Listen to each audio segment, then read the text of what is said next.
Today, I wanted to jump right into the important questions that demand answers, questions that plague my mind every day. Whatever happened to one of Nintendo's best series? That's right, I'm talking about Custom Robo.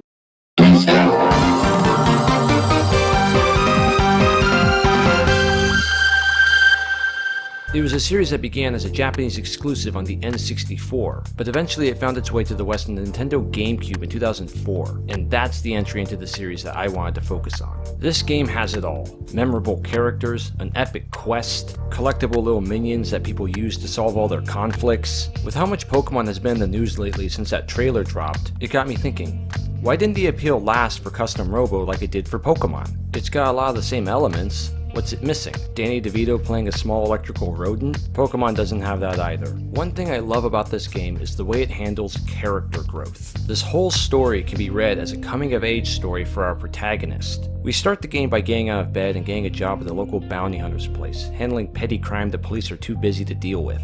There's a simplicity to this that always made more sense to me than the goal in Pokemon to be the best. No, our concern is just to get the bills paid. While Pokemon can also be viewed as a coming-of-age story for the protagonist, the way this is accomplished is much different than it is in Custom Robo. Pokemon, on its most basic level, follows the age-old formula of following a hero on a journey that spans most of the known world. Stories like the Odyssey and the Lord of the Rings. Characters go through trials on this journey and learn and grow as a result. It's such a popular formula that Nintendo has done this countless times now with just the Pokemon series. Custom Robo takes a different approach. Instead of getting to know our characters in the story that takes us across the known world is mainly just this small area we see at the beginning of the game, and each mission takes us to different areas. This journey is less about a physical distance. Each mission is a sort of episodic adventure that takes the entire day, with things seemingly returning to a status quo by the time the hero goes to bed each night. It's throughout this early part of the game that the tone is established, and it's conveyed that the stakes aren't going to be very high in this story. When I said this was a coming-of-age story, I meant it. The protagonist is woken up by his landlady each morning, or his boss yelling at him for being late, on the occasion she doesn't wake him up, and the events of the game are set off by the protagonist needing to get a job to pay rent. This is in stark contrast to Pokemon, where although the player goes on a journey across the world on a coming-of-age story, even though new Pokemon trainers are only 10, there's never that sense that the player character has really learned anything by the end of it. The protagonist in Pokemon is a non-entity, really just a self-insert for the player, and while that is somewhat true in Custom Robo as well, the protagonist is, in vital aspects, his own character. For one, he actually speaks to others in the world with a personality and isn't a silent protagonist. The character growth in Custom Robo actually feels real, unlike in Pokemon, which I'll go into. On our various missions with Steel Hearts, we're consistently told by the people throughout the world that bounty hunters are the lowest of the low.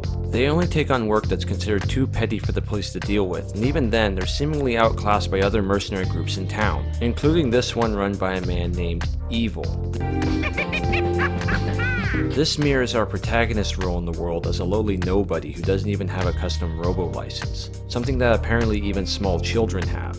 So our protagonist goes on his first mission with the Steel Hearts, where we're tasked with stopping some thugs from robbing the science lab. Along this mission, we're introduced to Harry, a lazy but well-meaning guy that's always hitting on women. We learn that everyone who uses a Custom Robo has to have an eye scan to them personally, and that the Custom Robo will work for them and no one else. Except for our other co-worker, Marcia, who for some reason has the ability to use Custom Robos without eye scanning them. The next day, the boss learns that we don't have a license, and so he pays for us to get one so he doesn't get arrested by the Orwellian police force that controls everyone. More on that later. We go to take the test, and naturally we pass, and learn that society is structured by what level license you have, with the police at the highest ranking A. The Steel Hearts are generally content with the status quo, and to just make some money dealing with petty problems around the world, which is just this town. In a weird way, the overworld being confined to just this small town parallels the protagonist in a thematic sense. He's just a kid, and his world is limited to what he deals with on a day-to-day basis. He doesn't really have to think about the big picture of things. The tone of the game gets slightly darker when the idyllic dream world we've been living in is undercut by a call the Steel Hearts receive, where instead of solving some domestic dispute, we're responding to a murder. Something has gone very wrong, and a Custom Robo fight resulted in someone dying. The stakes in this case are a lot higher, and so naturally the police get involved. The police want Marcia to use her ability to look at the Custom Robo's records and see the deceased man's last moments. There's a sentient Custom Robo running around that can kill people. This is the point in the game that stuck out to me when I first played it. All citizens are required to comply with all police requests. Even if Marcia's abilities put her in danger, she is required to comply with police orders. No warranty necessary. I really wonder what would have happened to her if she had said no. Would the police have hauled her off and put her in jail until she complied? That might sound extreme, but after what we learned about the police force later, it's really not. This was the moment that I realized something wasn't right about this world we're living in. After every mission we go on, we have the option to explore the overworld, which can lead to this neat little Easter egg. Each time we go into the Chinese restaurant after this, we hear this earthquake noise, which foreshadows at something we discover a little later in the story. This poor guy just wants to run his restaurant, and the police won't let him because he didn't call them before Steel Hearts. And it's at about this point that the various missions we go on start playing into a larger story regarding the Z Syndicate, a group of people that are trying to control the sentient custom robo named Rahu. The player's view of the world unravels with the protagonist when we learn that apparently the whole world believes the Earth is flat. Apparently this Rahu creature almost wiped out mankind centuries ago, and the government constructed large domes for everyone to live in, Truman Show style, to protect them from Rahu in case he ever came back. And then, so people wouldn't live in fear of Rahu, the government just wiped everyone's memories, and the real history is shared only amongst a privileged few in the police force, who are the secret rank S. And the government lied to everyone and told them the world is flat and ends at the walls of the dome, and that the metallic ground we see everywhere that has to be constantly maintained by people is just how things are. When we started the game, the natural assumption is that we're living in a futuristic world, and that's why everything is robotic looking.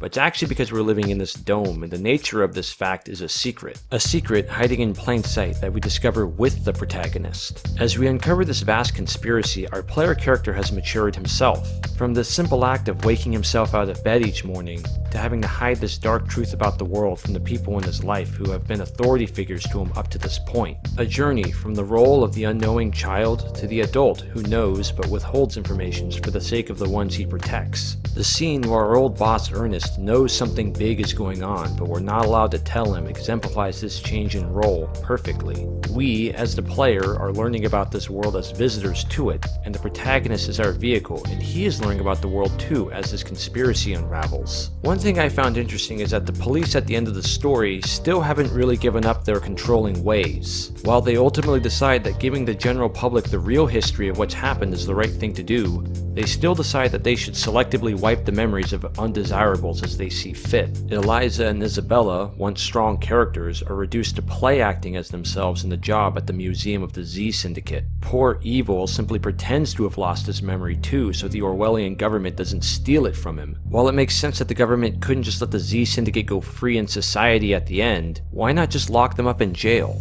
Why keep them around as these weird actors? It's like mankind's centuries inside the dome protected by the police force has left them terrified of real conflict, and that the Z Syndicate represents an existential threat to the government, because this is a group of people who are aware of the existence of the outside world and resisted them with skilled custom robo-drivers. Their stockpile of illegal parts made them formidable to the point that the government thought it would be better if no one in the dome ever even had the idea of becoming like the Z Syndicate. But in a way, this makes the government sort of terrifying in their own right. Definitely more so than the Z Syndicate. The police force has the authority to make you comply with any request they want, and now they have the ability to wipe your memory and all of your knowledge of who you are, and they're seemingly accountable to no one. When you compare that with the Z Syndicate, who really is the bigger threat? It begs the question, does the government in the end really live up to their promise to allow mankind to improve? A small criticism I have with this game is too often you'll enter an area and be told to talk to every NPC before being allowed to leave.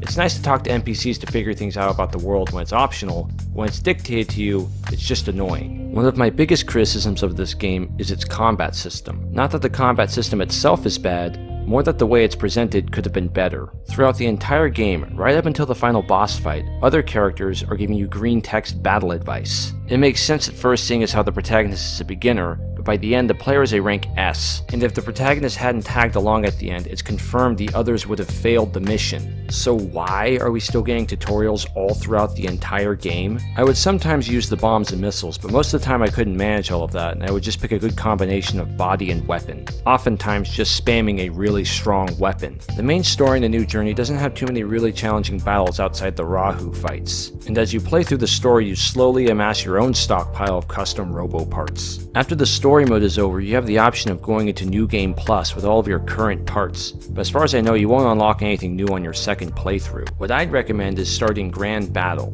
In this mode, some small bits of story progression occurs, but mainly you spend your time fighting every other character in ranked fights based on your robo's health and the time it takes you to win. Often you'll fight at a disadvantage by facing multiple robos at once, or you'll have to continually switch out parts and do tag matches where you switch between two different robos in the same fight. This mode, gameplay-wise, is far more challenging than the main story mode. If there was a place for strategy in the entire game, this mode is it. Trying to get gold in every rank and speedrunning this section can get a little tedious though, speaking for myself at least. What's neat is that through the main story mode you unlock one robo from each family of robos, just to give you an idea of what they're all like. You do a majority of the unlocking in this tournament mode. Harry's Robo, Marcia's Robo, Evil's Robo, including the illegal parts that are discouraged in tournament mode with a penalty. Fortunately, there is no penalty for using these illegal parts in New Game Plus. The once mighty Rahu that threatened mankind is reduced to a plaything.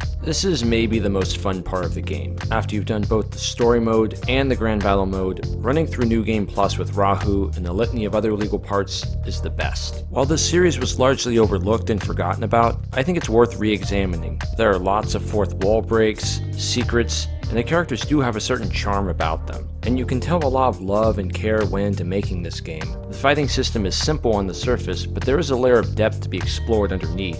Custom Robo is a hidden gem on the Nintendo GameCube, and while it isn't as expansive as Pokemon in its collectibles, who's to say that had the series been given 7 or 8 generations like Pokemon that it couldn't have been? If you have a GameCube or a first gen Nintendo Wii lying around, I'd highly recommend this game.